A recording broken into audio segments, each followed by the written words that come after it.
Ang lulutuin po natin ngayon ay tidtad sa Pampanga, sa Tagalog ay dinuguan. Meron pong slight na difference ang tidtad at saka sa dinuguan ng Tagalog. Sa Pampanga po kasi ang ginagamit naming dugo ay yung buo-buo siya. Medyo ang ginagawa namin kasi nilalamas namin ito para may matitirang mga buo-buo pa. So sa Tagalog, liquid po ang ginagawa nila para maging malapot siya. So meron po tayo ditong 1 kilo ng pork belly. Maganda rin po sana kung bituko ng baboy o tenga ng baboy. Pero dahil ito lang ang aking karne, ito lang ang ating pero masarap din ang pork belly. So ngayon ang muna natin gagawin ay gigisa natin yung ating baboy.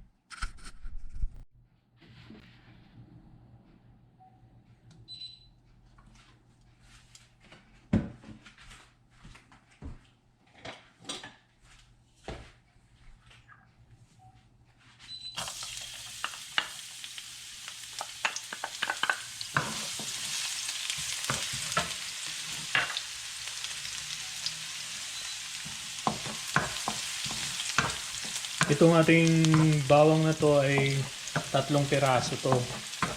And then isusunod natin yung ating sibuyas.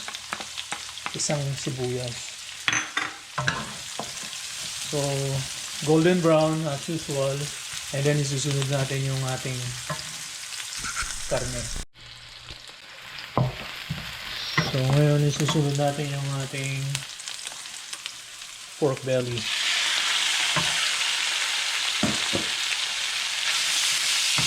Yung pork belly natin, gagawin natin siya ng golden brown.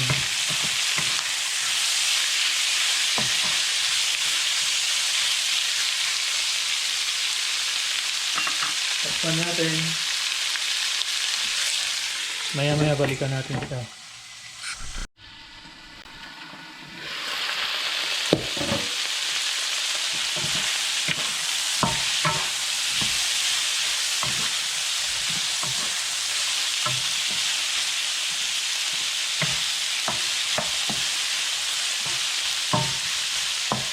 Tapos lagyan natin siya ng ground pepper.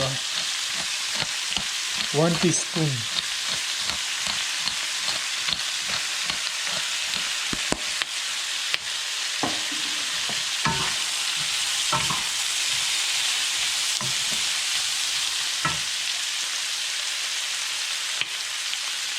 Tapos yung ating patis, yung ating fish sauce. 1 tablespoon din.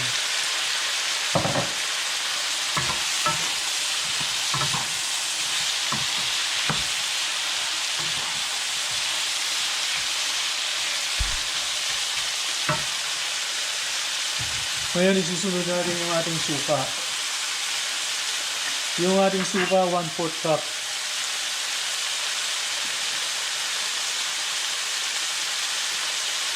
Masarap sa dinuguan kasi medyo maasim-asim. 1/4 cup yung ating nilagay. Sabi nila, pag naglagay ka raw ng suka, huwag mong haluin. Magiging sariwa yung suka. Pero I don't know, hindi ako naniniwala.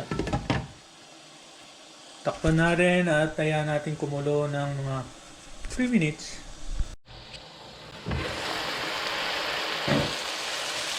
So ngayon, medyo tumutuyo na siya. Lagyan natin ng 1 cup of water para palambutin natin yung baboy.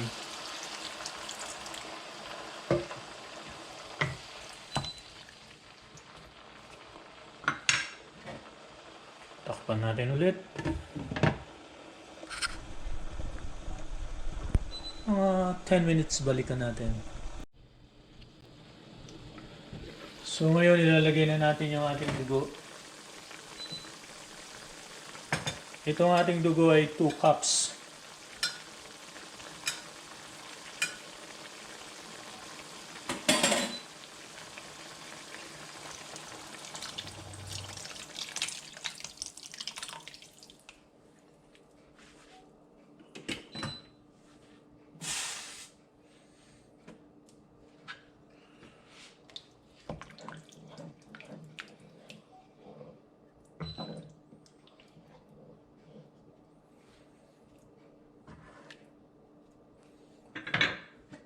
So, takpan natin, balikan natin in 3 minutes.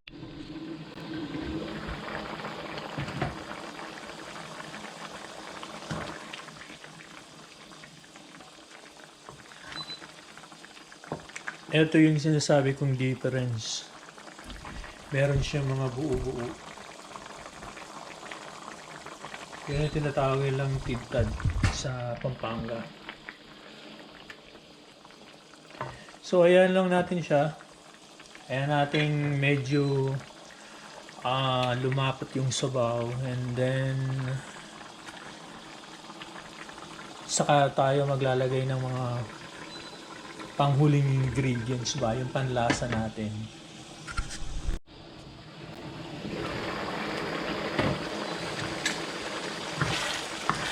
So medyo malapot na siya. Ilagay na natin yung ating 1 teaspoon na sugar. Hindi na natin siya lalagyan ng salt kasi 2 tablespoon na yung nalagay nating patis kanina. Then susunod natin itong ating mga sili. Takpan natin ng 2 minutes tapos luto na.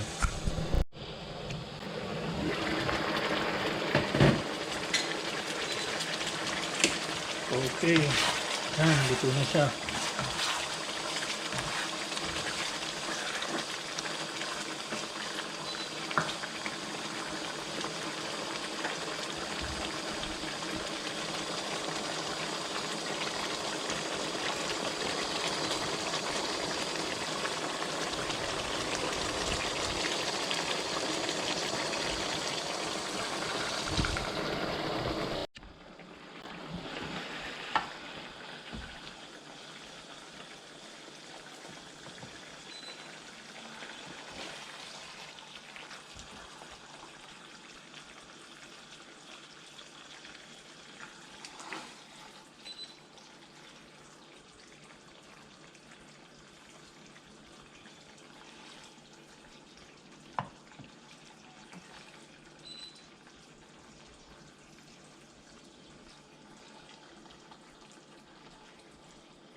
Ayan na yung ating tidtad, tinuguan sa Tagalog.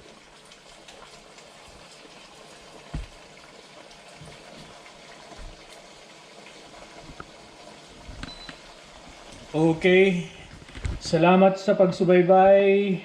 Hanggang sa muli. Salamat. Thank you for watching.